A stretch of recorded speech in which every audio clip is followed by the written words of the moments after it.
لك في أي صورة ما شاء ركبك كلا بل تكذبون بالدين وإن عليكم لحافظين كراما كاتبين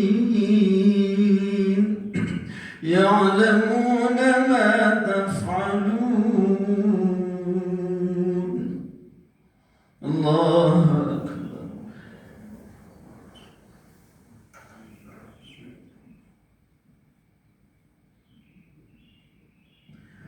سمع الله لمن حمده.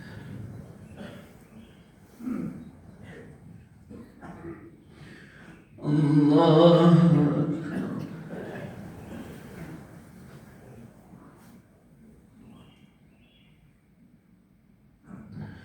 الله أكبر.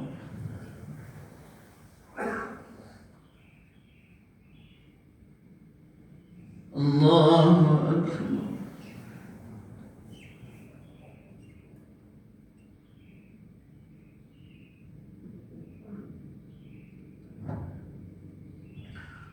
الله أكبر. بسم الله الرحمن الرحيم. الحمد لله رب العالمين الرحمن الرحيم مالك يوم الدين إياك نعبد وإياك نستعين اهدنا الصراط المستقيم صراط الذين أنعمت عليهم غير المغضوب عليهم ولا الضالين.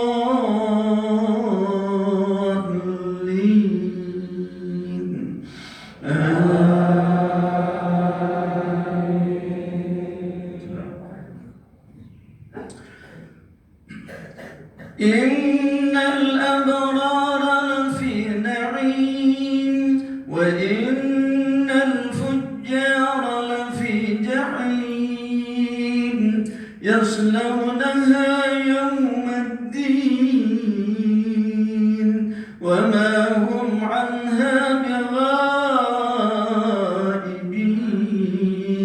وما أدراك ما يوم الدين ثم ما أدراك ما يوم الدين يوم لا تملك نفس لنفس شيئا والأمر يومئذ لله. الله أكبر.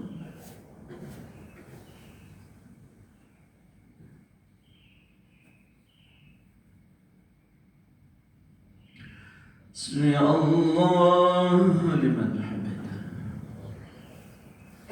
اللهم اهدنا فيمن هديت وعافنا فيمن عافيت وتولنا فيمن توليت وبارك لنا فيما أعطيت وقنا شر ما قضيت فإنك تقضي ولا يقضى عليك وإنه لا يذل من وليت ولا يعز من عاديت تباركت ربنا تعاليت فلك الحمد على ما قضيت أستغفرك ونتوب إليك والحمد لله رب العالمين. الله أكبر.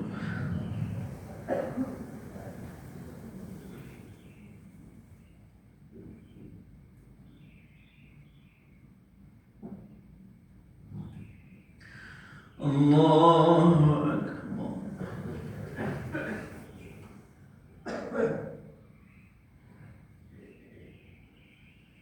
الله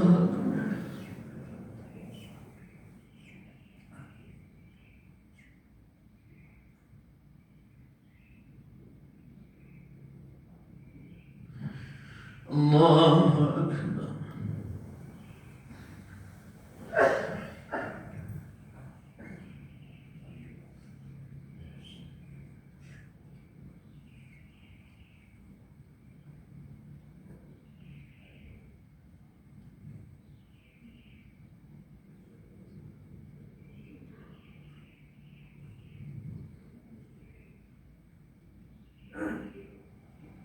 السلام عليكم ورحمة الله.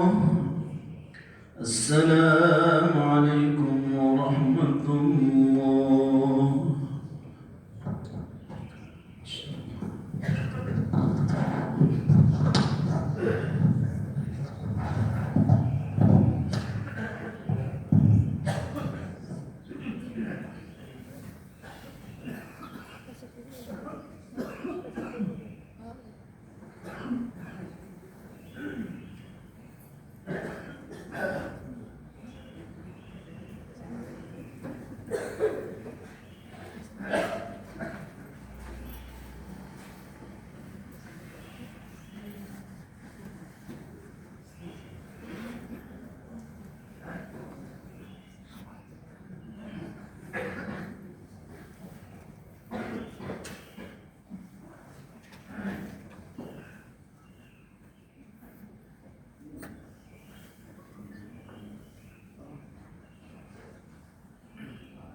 Bismillahirrahmanirrahim. Assalamualaikum warahmatullahi wabarakatuh.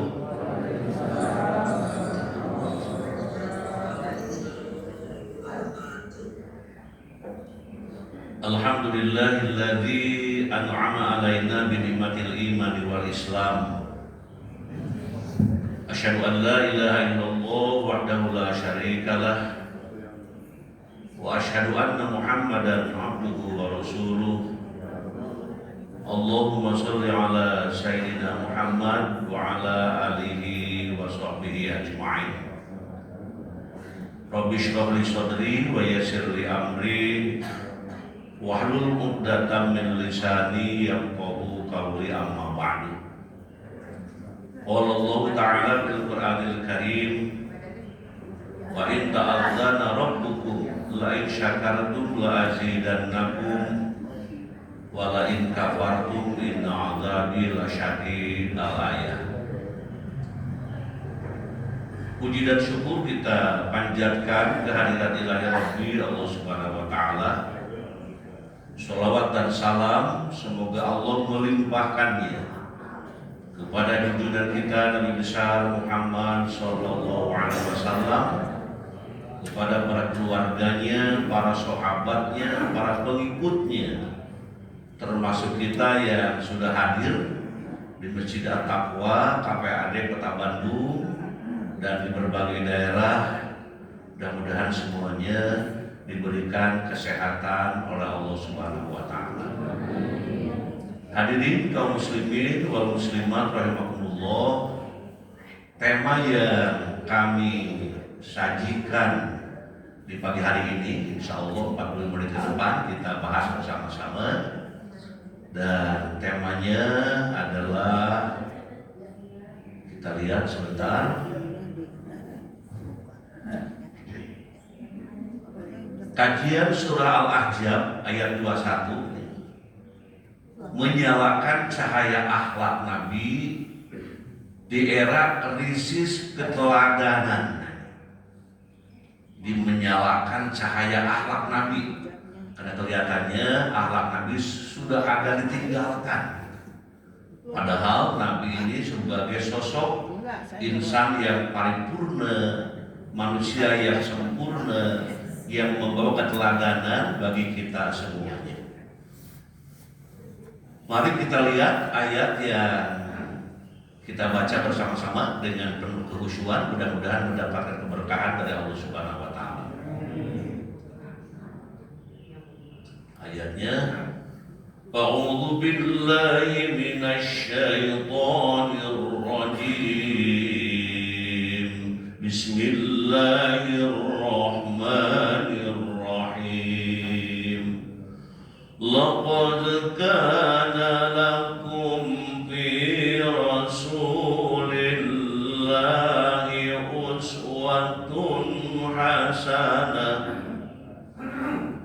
uswatun hasanatun liman kana yarjullaha wal yawmal akhir wa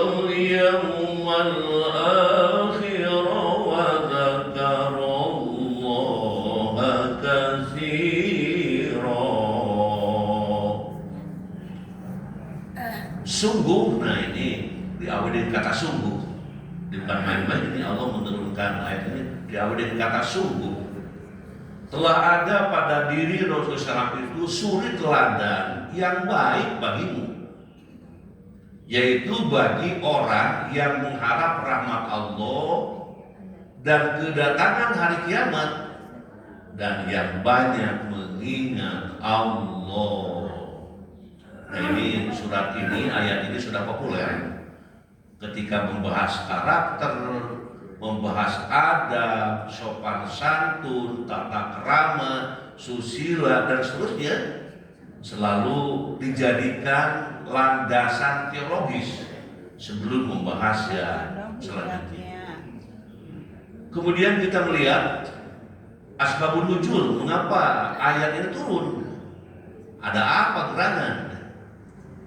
Asbabun nuzul ayat tersebut ini menurut Ibnu Katsir berkaitan dengan peristiwa perang Khandaq, pasukan gabungan kaum kafir dalam jumlah besar 10.000 prajurit, luar biasa, membuat sebagian kaum muslim yang hanya berkekuatan 3.000 prajurit merasa gentar. Nah, ini orang muslim ada juga yang gentar-gentar. di zaman Rasulullah ini. Kala itu umat muslim tengah diuji dengan kesabaran, keteguhan, perjuangan, dan tetap menanti jalan keluar dari Allah Subhanahu wa Ta'ala. Jadi dengan segala perjuangan, mereka yang gentar, siapa sih yang gentar dari yang 3.000 orang itu? Yang gentar dan ragu adalah kaum munafik itu, orang muslim yang munafik. Di 3.000 itu ada yang munafik. Nah ini bergabung ya, munafik ataupun ya kaum yang memang kurang bertanggung jawab. Nah ini ada gangguan sedikit. Memang sinyalnya di sini ada kurang ini bersahabat. Kurang bersahabat sini.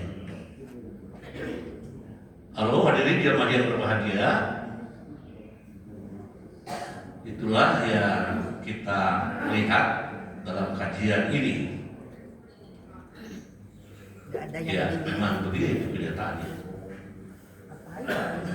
Oke, jadi yang gentar dari 3.000 orang itu adalah mereka orang-orang munafik.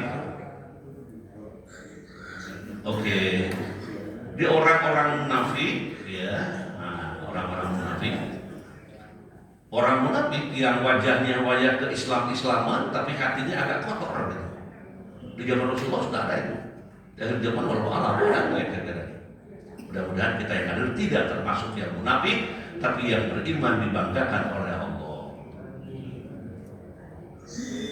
Allah Subhanahu wa Ta'ala menurunkan ayat tersebut untuk memerintahkan kaum muslim yang benar-benar beriman meneladani keberanian Muhammad Sallallahu Alaihi Wasallam dalam membela Islam, tidak gentar dengan besarnya jumlah musuh tadi, karena yakin punya Allah.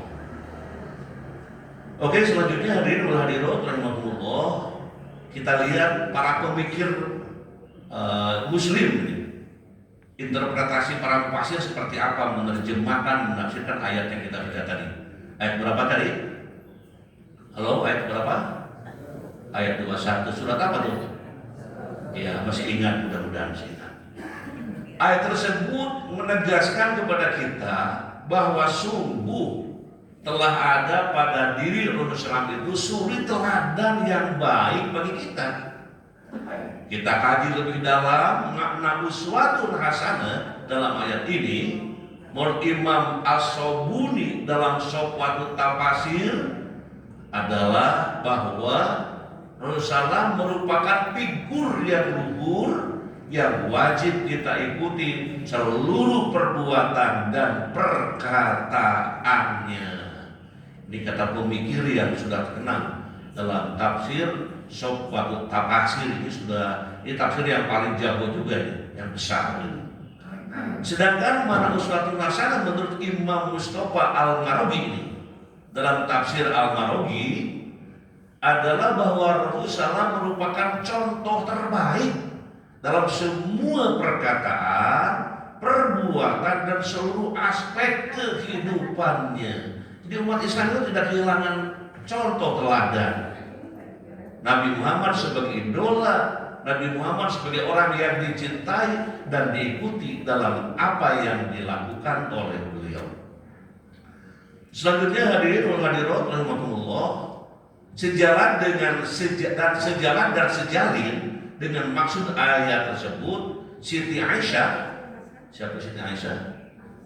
Istri Nabi, ketika ditanya bagaimana gambaran akhlak Rasulullah, beliau dengan tegas menjawab, akhlak Rasulullah adalah Al-Quran atau ibarat Al-Quran.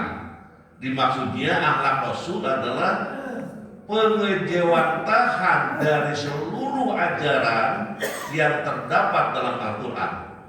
Maka pantas kalau Allah sendiri memuji akhlak Rasulullah melalui firman-Nya, sesungguhnya engkau Muhammad memiliki akhlak yang agung, yang terpuji. Selanjutnya hadirin wal hadirat rahimakumullah, Syekh Mutawalli Asy-Sya'rawi dalam kitab tafsirnya mengatakan ayat ini merupakan barometer kehidupan dan suri teladan bagi manusia. Barometer namanya.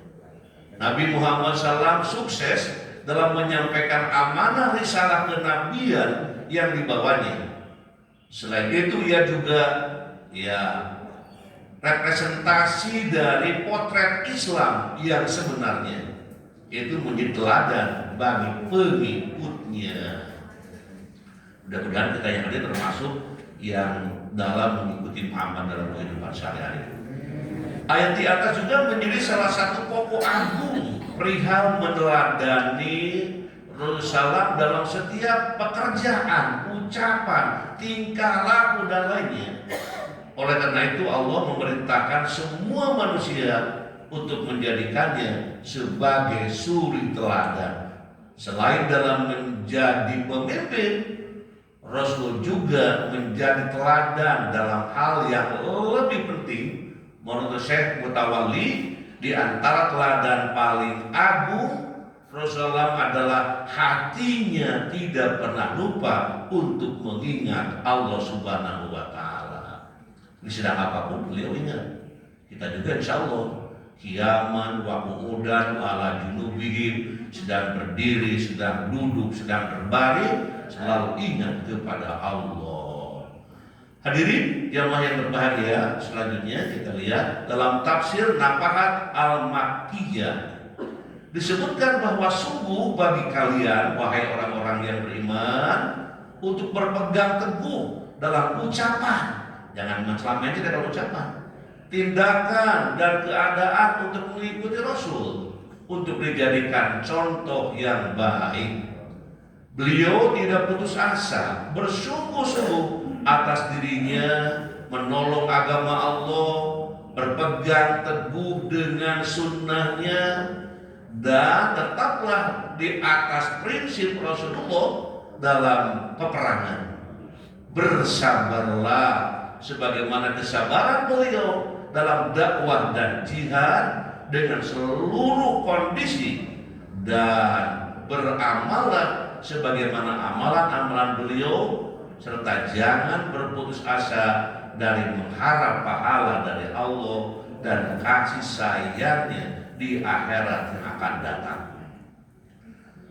Hadirin wal hadirat rahimakumullah, kita lihat nilai-nilai pedagogis dari ayat yang kita baca tadi. Seperti apa nilai pedagogisnya? Nilai pedagogis teladan sebagai sumber pendidikan utama. Ini bagi guru, bagi dosen, bagi mualim, bagi ajengan, ustadz, kiai, tokoh masyarakat. Ini penting. Surah Al-Ahzab ayat 21 menegaskan bahwa Rasulullah SAW adalah uswatun hasanah, teladan yang baik. Dalam pedagogi Islam, keteladanan bukan hanya metode, tapi jiwa pendidikan itu sendiri. Bayangkan kalau guru sudah tidak diteladani, murid meneladani siapa? Kiai sudah tidak diteladani, jamaah meneladani siapa? Dosen tidak diteladani, mahasiswa meneladani siapa? Nah itu. Maka di sini penting semua yang memiliki peluang. Nilai pedagogis pendidikan karakter harus dimulai dari keteladanan guru, orang tua dan pemimpin sebagai figur yang ditiru oleh peserta didik. Semuanya kita pernah jadi murid, dan guru kita ya begitu memberikan keteladanan kepada kita. Mudah-mudahan guru kita yang sudah wafat, dengan kita hormat kepada beliau, tetap dimuliakan oleh Allah Subhanahu wa Ta'ala. Selanjutnya hadirin wal hadirat Allah, internalisasi nilai moral dan spiritual. Dan ini menekankan bahwa mengikuti Nabi harus dilandasi dengan kesadaran spiritual. Nah, ini mengharapkan rahmat Allah dan hari akhir. Jadi semua ya, guru, dosen, tokoh masyarakat, ulama, semuanya dalam melaksanakan tugas harus mengharap rahmat Allah dan hari akhir. Ketika di depan kelas mengajar, di depan jamaah bicara, maka sebelum dimulai itu awali saya ini kegiatan berharap rahmat Allah dan juga hari akhir yang membanggakan dari Allah. Nilai pedagogis pendidikan seharusnya mengarahkan peserta didik untuk memiliki orientasi hidup yang melampaui duniawi, yakni spiritualitas, keikhlasan, dan pengharapan akan akhirat. Insya Allah semuanya. Selanjutnya hadirin rahimakumullah, pendidikan melalui perilaku bukan sekadar wacana. Karena mungkin ada juga yang berbicara melalui perilaku bukan sekedar wacana, harus serius.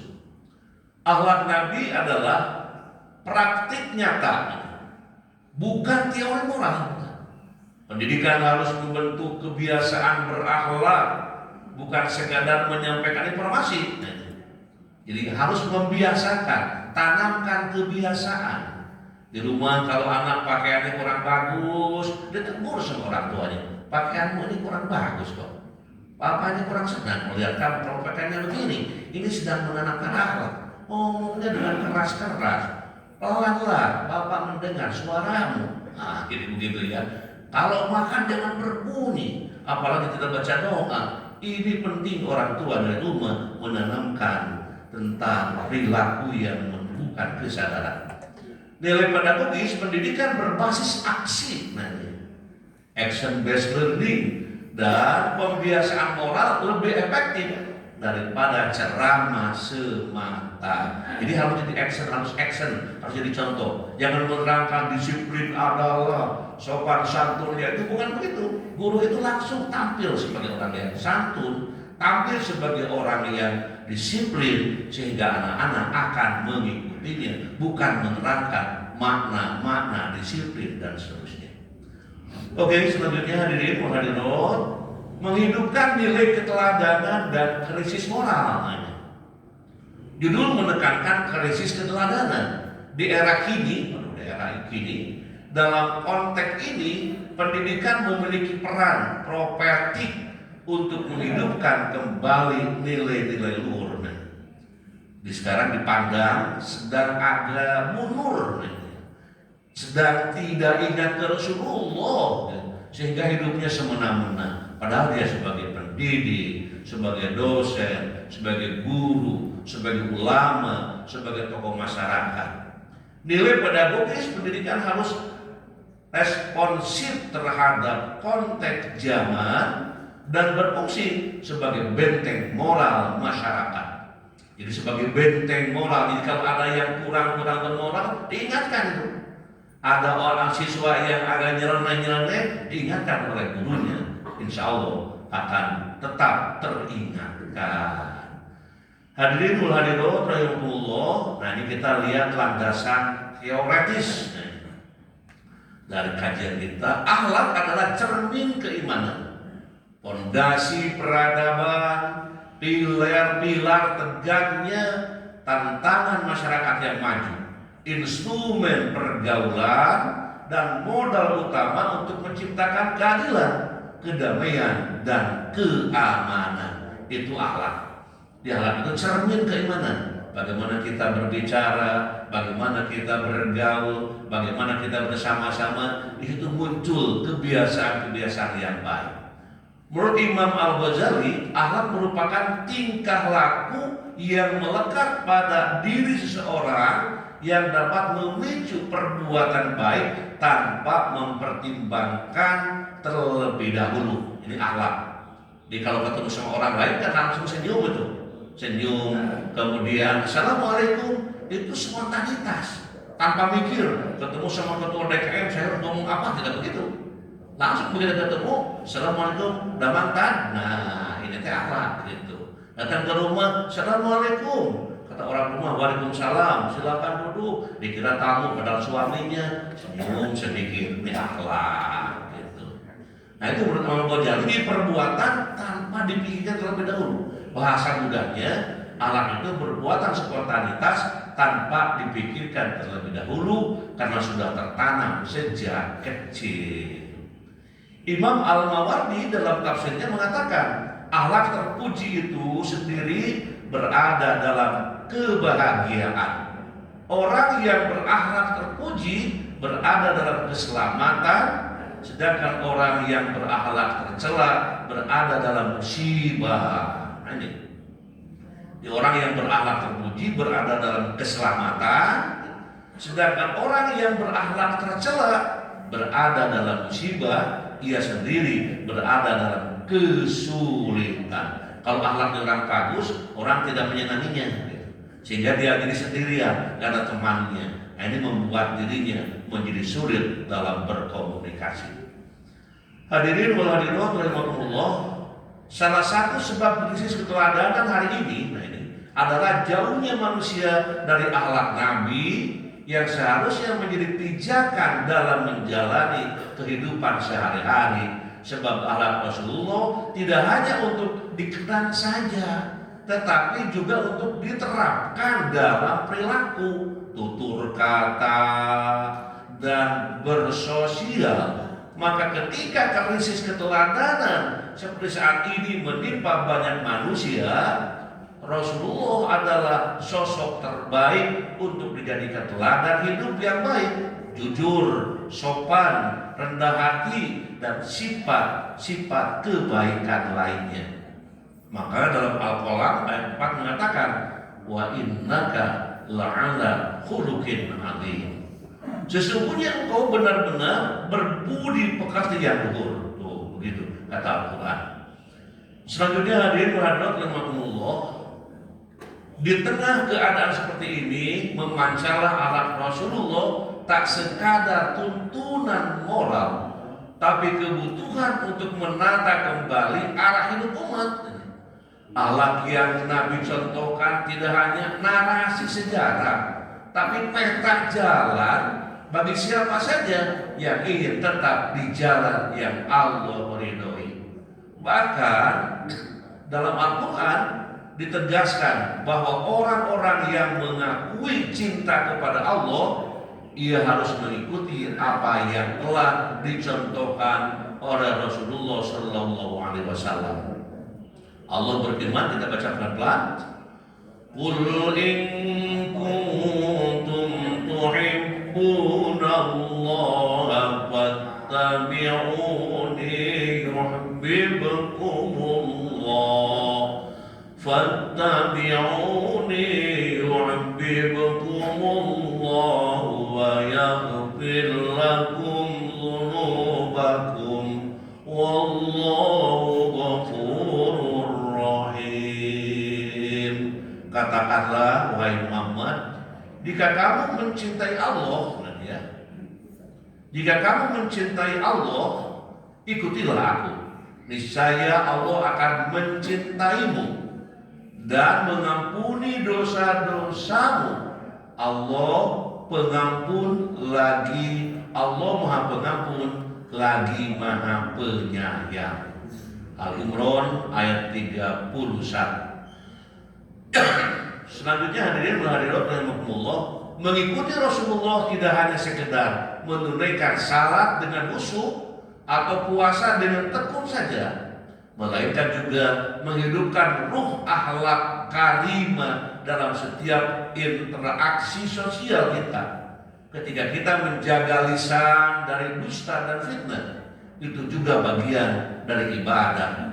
Ketika kita menghormati hak tetangga dengan tidak mengganggu ketenangannya, itu bagian dari ibadah. Bahkan senyum ataupun senyum tulus kepada saudara kita pun bernilai sedekah di sisi Allah. Tapi jangan senyum sendirian ya. Kalau tidak punya duit, tidak punya apa-apa, ingin sedekah, langsung di pinggir jalan nyengir, senyum sendiri, itu mah bukan ibadah. Kata mana dalilun begitu mah gitu. Kalau senyum ibadah ada teman, ada yang kita ketemu bicara begitu, awalnya dengan senyum. Nabi mengajarkan bahwa seorang muslim sejati adalah yang lisannya jujur, perilakunya santun, dan kehadirannya membawa ketentraman dan kedamaian bagi siapa saja. Ini muslim yang sejati. Ulangi, muslim yang sejati yaitu lisannya jujur, kalau ngomong jujur, perilakunya santun, dengan siapa selalu menyenangkan, dan kehadirannya membawa ketentraman dan kedamaian bagi siapa saja. Oke, selanjutnya hadirin wal hadirat rahimakumullah, Allah berfirman, laqad ja'akum rasulun min anfusikum azizun 'alaihi ma 'anittum harisun 'alaikum bil mu'minina raufur rahim. Sungguh benar-benar telah datang kepadamu seorang rasul dari kaummu sendiri, berat rasa olehnya penderitaan yang kamu alami, sangat menginginkan keimanan dan keselamatan bagimu, dan bersikap penyantun dan penyayang terhadap orang-orang mukmin. Jadi Rasul teh sangat apa? Sangat ingin semua umatnya teh beriman kepada Allah. Kenapa? Karena takut kalau tidak beriman bagaimana ini kamu akan menerima siksa Allah. Aku tidak tega melihat umatku yang seperti itu. Itu seorang nabi yang sangat ingin menyelamatkan umatnya. Selanjutnya hadirin wa hadirat rahimakumullah, pernah suatu ketika Sayyidina Aisyah ditanya tentang bagaimana akhlak Rasulullah dalam kehidupan sehari-hari. Lalu beliau menjawab bahwa Rasulullah bukanlah pribadi yang kasar, tidak pula berkata keji, tidak suka berteriak di pasar, dan tidak pernah membalas keburukan dengan keburukan. Sebaliknya, Nabi selalu memaafkan dan berlapang dada. Riwayat ini sebagaimana tercatat dalam Musnad Ahmad, karena ahsanan nas khuluqan lam yakun fahishan wala mutafahishan wala sakhoban bil aswaqi wala yudji'u bisayyi'ati mislaha walakin ya'fu wa yasfahu. Nabi adalah manusia yang paling baik akhlaknya. Nabi tidak pernah berkata keji dan tidak berbuat keji, tidak bersuara keras di pasar, dan tidak membalas keburukan dengan keburukan yang serupa. Namun ia memaafkan dan berlapang dada. Itulah sosok pribadi Muhammad Shallallahu Alaihi Wasallam. Selanjutnya hadirin Allah, jiwa Nabi tetap tabah dan tenang dalam menghadapi segala situasi dan keadaan. Tidak mengeluh dalam kesulitan, tidak merasa rendah terhadap hal yang besar. Meski dalam keadaan lemah, beliau tetap teguh dan sabar sebagaimana orang yang beriman untuk selalu unggul. Barang siapa bisa bersabar dalam berdoa kepada Allah ketika menghadapi situasi yang berat seperti ini, maka dia merupakan orang yang punya derajat tinggi. Dalam diri Nabi menyatu akhlak luhur, ilmu pengetahuan, sikap kesatria, dan ketekunan. Beliau menyebarkan rahmat dan kasih bagi seluruh alam. Kasih sayangnya menyentuh semua makhluk, baik manusia, tanaman, dan binatang. Inilah cahaya akhlak Nabi yang harus kita teladani agar hidup selamat dan bahagia di dunia dan di akhirat, serta hidup rukun tentram dengan siapa saja. Selanjutnya hadirin wa hadirat rahimakumullah, bagaimana cara menyalakan cahaya akhlak Nabi di era krisis keteladanan? Ada nih cara-caranya. Kita lihat caranya. Yang pertama, senantiasa memperbaiki akhlak dan mengikuti segala apa yang Nabi ajarkan, serta mengajak orang lain untuk memperbaiki akhlak baik secara langsung atau berdakwah di dunia maya agar mereka paham dan menerapkan akhlak Nabi. Inna khiyarakum ahsanukum akhlaqan. Sesungguhnya sebaik-baik kalian adalah yang paling mulia akhlaknya. Selanjutnya hadirin wa hadirat rahimakumullah, yang kedua, menerapkan perkataan jujur dan menjauhi perbuatan dusta. Rasul bersabda, hendaklah kalian selalu berlaku jujur, karena kejujuran membawa kepada kebaikan, dan kebaikan mengantarkan seseorang ke surga. Dan apabila seseorang selalu berlaku jujur, dan tetap memiliki jujur, maka akan dicatat di sisi Allah sebagai orang yang jujur.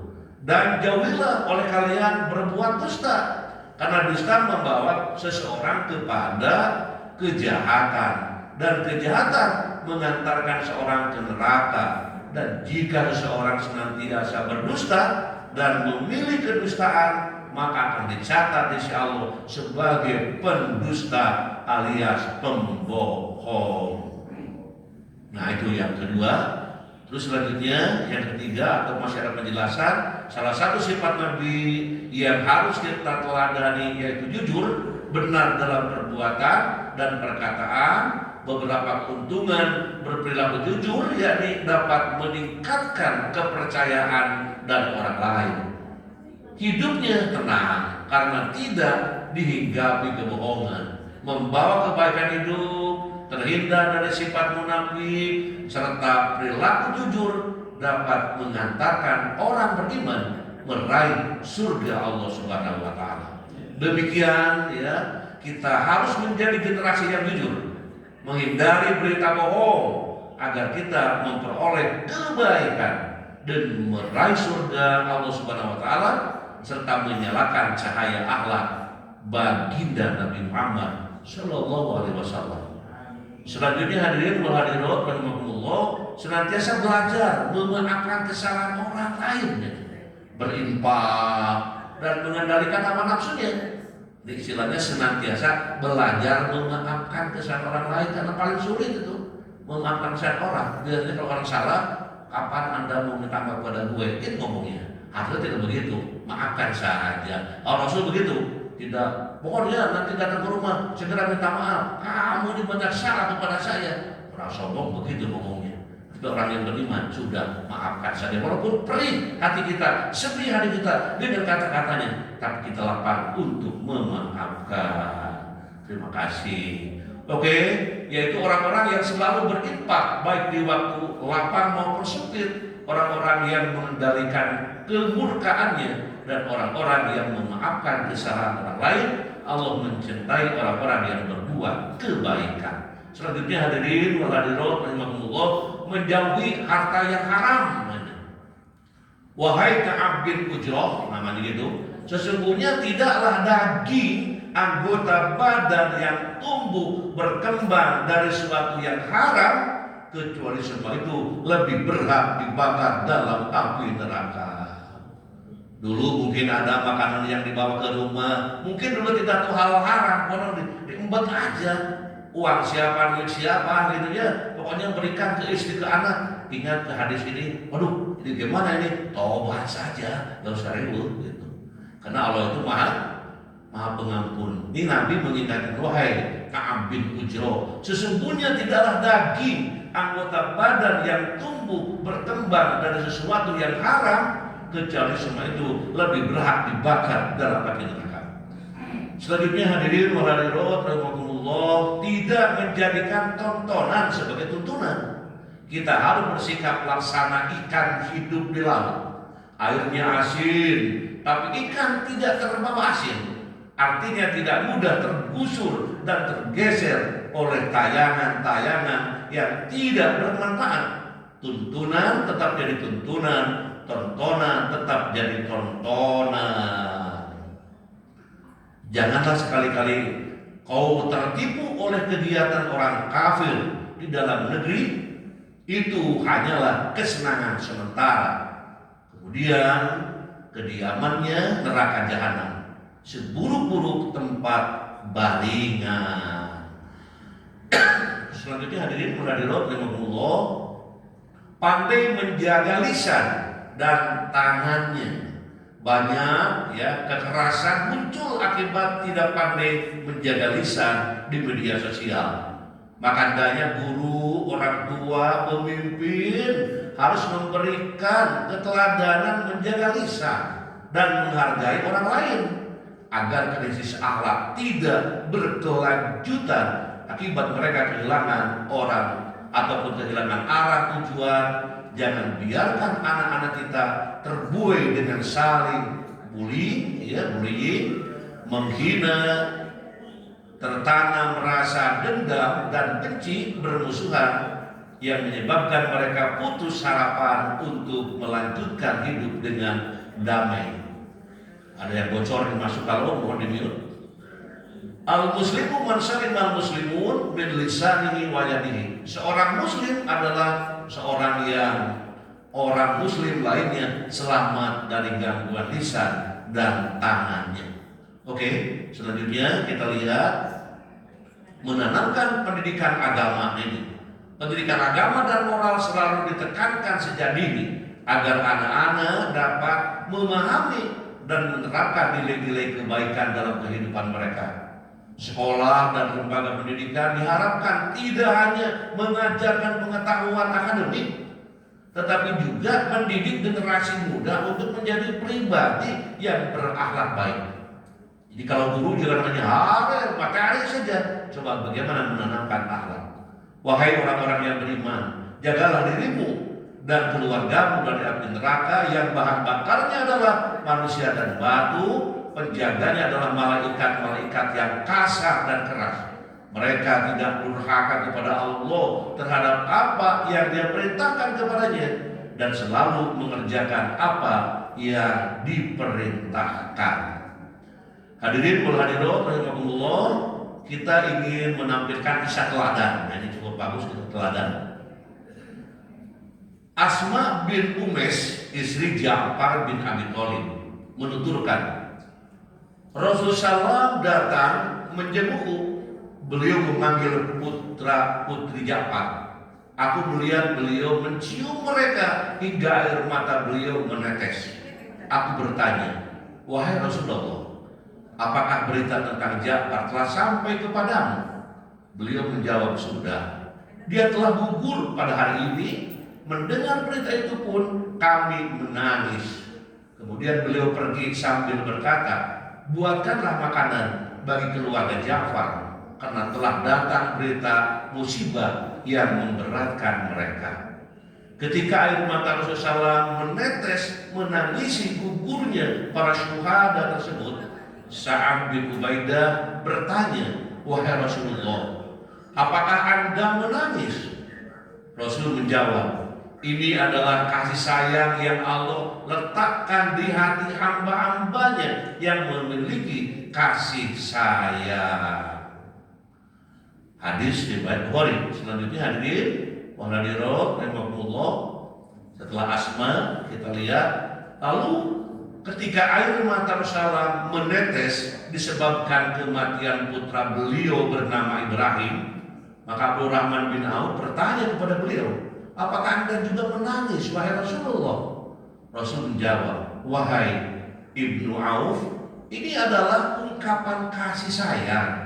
Kemudian air mata Rasulullah masih menetes, lalu beliau melanjutkan sabdanya, sesungguhnya mata ini meneteskan air mata dan hati ini bersedih, namun kami tidak mengucapkan kecuali yang membuat Allah ridho. Dan sesungguhnya kami sangat berduka berpisah denganmu wahai Ibrahim. Akhlak Rasulullah yang begitu agung memotivasi kita untuk meneladaninya dan menapaki jejak langkah beliau. Rasulullah senantiasa membuat anak-anak senang kepada beliau. Mereka menghormati dan memuliakan beliau sehingga anak-anak meneladani kelembutan dan kasih sayang Nabi kepada siapa saja, bukan hanya kepada keluarga sendiri, namun kepada semua orang. Selanjutnya hadirin wa hadirat rahimakumullah, setiap kali Anas bin Malik melewati sekumpulan anak-anak, ia pasti mengucapkan salam kepada mereka. Anas berkata, demikianlah yang dilakukan oleh Rasulullah. Meskipun anak-anak biasa merengek dan mengeluh serta banyak tingkah, namun Rasul tidaklah marah, memukul, membentak ataupun menghadik mereka, tidak. Beliau tetap berlaku lemah lembut dan tetap bersikap tenang dalam menghadapi mereka. Kasih sayang beliau kepada anak tiada batas, meskipun beliau tengah mengerjakan ibadah yang sangat agung, yaitu sholat.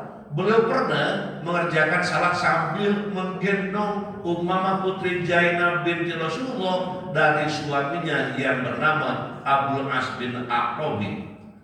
Pada saat berdiri beliau menggendongnya dan ketika sujud beliau meletakkannya. Selanjutnya hadirin rahimakumullah, Mahmud bin Arabi mengungkapkan, aku masih ingat saat Rasulullah memercikan air dari sebuah ember pada wajahku. Air itu diambil dari sumur yang ada di rumah kami. Ketika itu aku baru berusia 5 tahun. Rasulullah senantiasa memberikan pengajaran baik kepada orang dewasa maupun anak-anak. Abdullah bin Abbas menuturkan, suatu hari aku dibonceng oleh atau di belakang Nabi, beliau bersabda, wahai anak, aku akan mengajarkan kepadamu beberapa kalimat, jagalah perintah dan larangan Allah, pasti Allah akan menjagamu. Jagalah perintah dan larangan Allah, pasti kamu selalu mendapatkannya di hadapanmu. Jika kamu meminta, maka mintalah kepada Allah. Jika kamu memohon pertolongan, maka mohonlah pertolongan kepada Allah. Selanjutnya sampailah kepada slide yang terakhir, yaitu doa. Doa ini mudah-mudahan sudah hafal atau belum, kita baca bersama-sama. Bismillahirrahmanirrahim. Allahumma inni a'udzubika min munkaratil akhlaq wal a'mal wal ahwa. Jadi ya Allah, aku berlindung kepadamu dari akhlak, amal dan hawa nafsu yang munkar. Insya Allah slide ini akan dibagikan nanti kepada yang mau, yang ingin, lewat ketua DKM Pak calon profesor Pak Dr. Fatali. Mudah-mudahan sehat walafiat jadi ketua DKM, dirahmati oleh Allah Subhanahu wa taala. Itulah hadirin jamaah yang berbahagia, kajian kita pada pagi hari ini. Kita bersyukur kepada Allah karena kita pada hari ini telah bersilaturahim dan mudah-mudahan menjadi ilmu bagi kita. Kita panjang umur, sehat walafiat dalam bimbingan Allah Subhanahu wa taala. Setelah menyampaikan apa yang dapat kami sampaikan, saya ingin mengucapkan terima kasih ini kepada semua yang hadir, baik di Masjid At-Taqwa KPAD ataupun dimanapun berada. Mudah-mudahan dengan mengikuti kajian ini semuanya mendapatkan keberkahan dari Allah Subhanahu wa taala. Hadirin jemaah yang berbahagia, saya mengucapkan terima kasih kepada yang kedua, kepada ketua atau kepala ITC Al-Qur'an UPI yang menjadi lembaga yang mengurusi urusan-urusan keagamaan di UPI. Mudah-mudahan kepala ITC diberkahi Allah Subhanahu wa taala.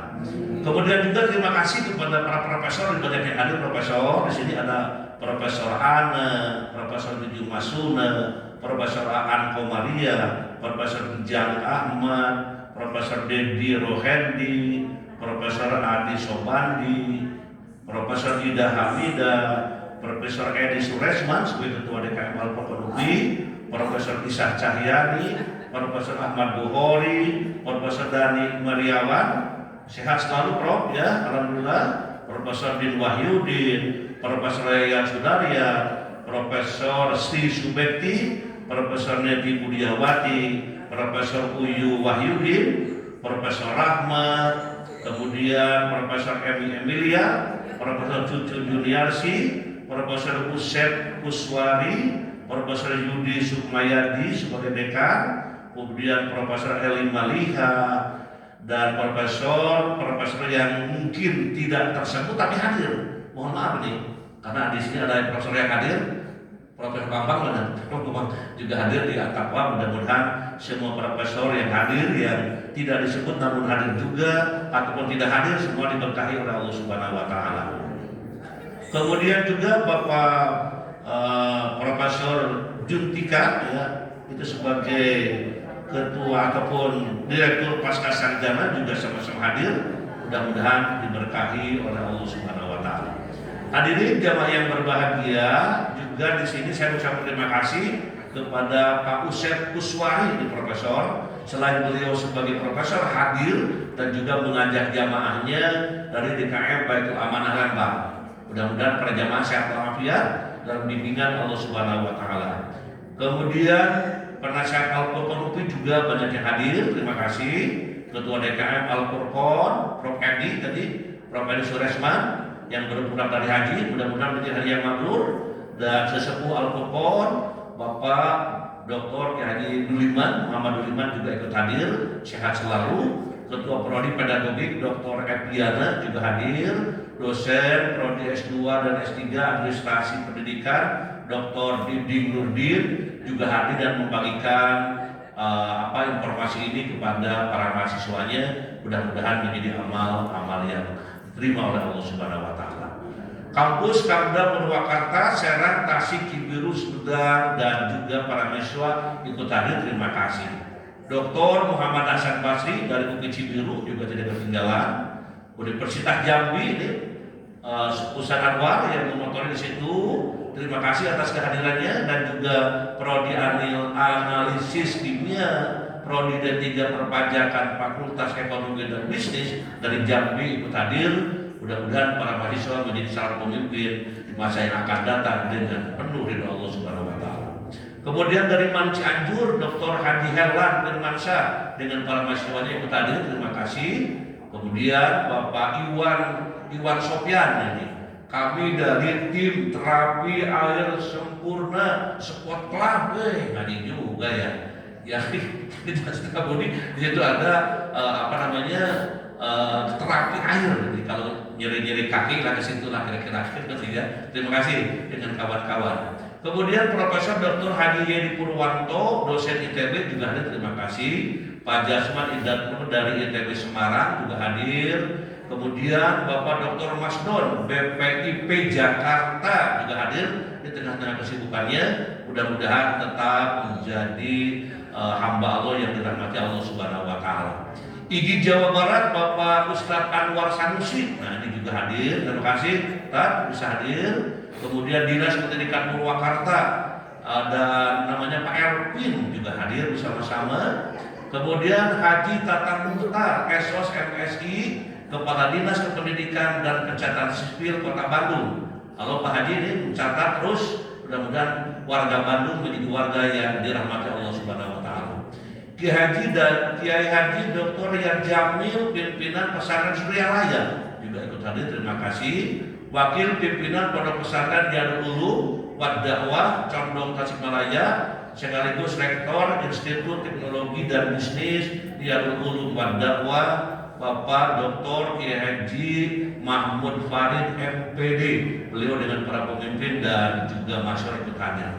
Dr. Hajah Alia Baidowi bersama komunitas jaringan petani Muhammadiyah ikut hadir. Terima kasih. Dr. Agil Dekan FAI Unsika juga hadir. Terima kasih. Profesor Sulis, Dr. Marnawi, Dr. Julis dan lain-lainnya ikut hadir dari Untan Universitas Tanjung Pura Kalimantan Barat. Terima kasih. Pak Insinyur Ustadz Riyadi Budiman, dosen fakultas di Untan dan juga Kepala Pusat Pendidikan Pancasila Untan. Halo Ustadz, mudah-mudahan tetap sehat walafiat. Sama-sama. Waalaikumsalam. Ibu Hajah Siti Faria Aulia MM, Kepala Dinas Pendidikan Depok juga hadir. Terima kasih.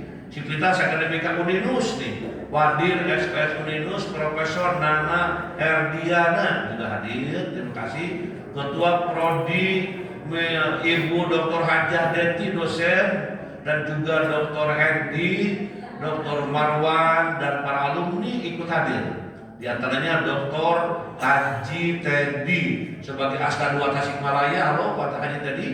Kemudian Ibu Dr. Cucu juga hadir di dalam kajian ini. Mudah-mudahan diberi keberkahan oleh Allah Subhanahu wa taala. Kemudian jamaah dari Indramayu nih, Pak Dr. Caridin, Kepala Dinas Pendidikan Kabupaten Indramayu beserta distrik-distriknya hadir di sini. Sama-sama mudah-mudahan tetap dalam bimbingan lindungan Allah Subhanahu wa taala. Dan di sini juga Kabin SMP Ibu Eti Herawati Emilia Kusnandar dan para kepala sekolah digiring oleh beliau oleh Kepala Dinas Indramayu. Mudah-mudahan jadi guru yang dibanggakan oleh Allah Subhanahu wa taala. Kemudian Sivitas Akademika UBK, Ketua Yayasan Adi Guna Kencana Dr. Haji Mulyana SH MPD MAS. Haji halo. Kemudian Rektor UBK Dr. Apoteker Tris Sutrisno MAS. Halo Pak Rektor hadir. Terima kasih semoga jadi rektor yang dibanggakan Allah Subhanahu wa taala. Kaprodi D3 Keperawatan Pak Dedi Ajin SK Penerus MK PhD. Dekan Fakultas Keperawatan Ibu Pina Piniawati SK Penerus MK. Kepala PSDK Usera Hajah Tri SSMSI. Dosen PSDK Subang Ibu Siti Rohmah STMK. Haja Ima Cucu SPDMM, dosen Stikep PPNI Jabar. Kemudian Bapak Dr. Kiai Unang Sudarma, ini adalah dari Bajis Sukabumi. Selalu kerjanya dalam mengumpulkan bajis, ya, zakat, mudah-mudahan tak berkah ya, insya Allah. Kemudian Ibu Eti SMP Negeri 11 Tasikmalaya, Pak Samsudin SPD MM bersama STITNU Al-Farabi Pangandaran. Oke, terima kasih. Ustadz Dr. Epen Effendi dari Islamic Boarding School Al-Azhar Jakarta juga hadir. Terima kasih. Bapak Dr. Abu Khoer bersama keluarga besar Balai Guru dari Jawa Barat, Jawa Timur, dan NTB. Terima kasih atas kehadirannya. Semoga jadi amal soleh. Bapak Triantoro, Kepala Biro Keuangan Kemendikdasmen juga hadir, terima kasih. Ibu Popi Dewi Puspitawati, Direktorat SMP Kemendikdasmen juga hadir sama-sama. Bapak Wasimin, Kepala Balai GTK Kalimantan Barat juga hadir. Bapak Ahmadi, Bapak Kadis Balai Besar GTK Jatim hadir. Bapak Wiwin Sutisna, Ibu Dia Muhammad Mutmainah, Balai Besar GTK Jawa Barat juga hadir. Bapak Dodi sama-sama, Bapak Dodi Iskandar, Ibu Manikowati, Balai Besar GTK Jawa Tengah. Kemudian Bapak Cucu Sudrajat, Balai Besar Pengembangan Penjaminan Mutu Pendidikan Vokasi Bidang Mesin dan Teknologi Industri hadir. Profesor Adi Atmoko, Direktur Sekolah Pascasarjana Universitas Negeri Malang. Halo Pak Profesor, semoga sehat selalu dan membawa misi dalam mencari dan mendapatkan ridho Allah. Ibu Ine Rahayu, SKLB Negeri Cicendo Bandung juga hadir. Bapak Rofik Ali Musin, SMK Negeri Geger Madiun Jatim. Ibu Lini Sikatan Narasumber Instruktur Nasional Taman Kanak-Kanak. Ibu Isaris Arwiyati, Pengawas Sekolah Distrik Provinsi Jawa Barat. Ibu Putriyati Nur Hasana, SD Negeri 1 Kayu Putih, Kecamatan Panji, Situbondo, Jatim. Bapak Dr. Ahmad Nur Hadi, SMP Karya Mulia Surabaya. Ibu Lestari, Putna Tugas BBGTK Jatim. Ibu Yeti Kulimawati, Sidoarjo Jatim. Bapak Siswanto, Dinas Pendidikan Ponorogo. Ibu Alpi Lailatin, Ketua Komunitas Guru Belajar Nusantara Jawa Timur. Bapak Muhammad Nopal, Balai Besar Penjaminan Mutu Pendidikan Jawa Timur. Bapak Suka, Balai Besar Penjaminan Mutu Pendidikan Jawa Tengah. Ibu Alfa sama-sama Nurasana, SMA Negeri Pakam Sleman Yogyakarta. Bapak Jasmine Indra, Institut Teknologi dan Bisnis Semarang. Bapak Rofi Ali Musin, SMK Negeri Geger Kabupaten Madiun Jatim. Ibu Roro Martiningsi, SMP Muhammadiyah Surabaya. Kemudian Pak Dr. Hadi tadi ya dari Tasikmalaya, dan Ibu Cucu, Ibu Dr. Cucu Mustika, dan juga teman-teman dokter juga sama-sama hadir. Terima kasih. Kemudian Pak Dr. Asep Sofian, Ketua Prodi Bahasa Arab hadir. Terima kasih. Semoga menjadi Ketua Prodi yang bisa mempercepat untuk menjadi profesor dengan Pak Dr. Mad Ali bersama-sama. Kemudian MTS 2 Bandung Barat, Bu Yuni Mahmuda, Bapak Widiatmo dari BGP DKI Jakarta. Pak Sugeng Suwangi penjamin mutu SMA Negeri 8 DKM Masjid Al Mustofa Cimeong Majalengka, Bapak Ujian Permana hadir. Sivitas Akademika High School, tadi kita lihat High School itu adalah pesantren, sekolah, dan anak-anak, para santri, para pelajar hadir. Mudah-mudahan menjadi calon-calon pemimpin di masa yang akan datang dengan penuh ridho Allah Subhanahu Wa Taala. Guru-guru dari Mande Cianjur juga hadir, terima kasih. Sivitas ULM Universitas Lampung Mangkurat, Bu Sigit, Pak Abdul Salam, Pak Jainuddin, sama-sama hadir dari Banjarmasin. Sivitas Akademik Iklim Siliwangi, Bapak Dr. Tamtam Kamarudin beserta mahasiswanya, keluarga besar KBSA, YBSA, dan keluarga besar SMP Terpadu Az-Zahra yang dipimpin oleh Ibu Haja Somaria. Juga terima kasih kepada keluarga besar Abah Ukik dan Abnya di Lemur. Kemudian juga keluarga besar Pak Haji Apon dan Ibu Maya di Garut juga sama-sama hadir. Terima kasih. GOW, KBB, Bu Deti dan Bu Lia, Pak Sukamto, pegawai distrik Depok, DKM dan Jamaah Masjid Al-Falak ini dari Gereja Tengah selalu hadir. Bapak Asbur, pengurus PGA di Bandung, Majelis Taklim Asyukur, Parung SBG Parakan Muncang RW14 Cihanjuang, Kecamatan Cimanggu, Kabupaten Sumedang. Di sini dimotori oleh Ustadzah Bunda Sofi.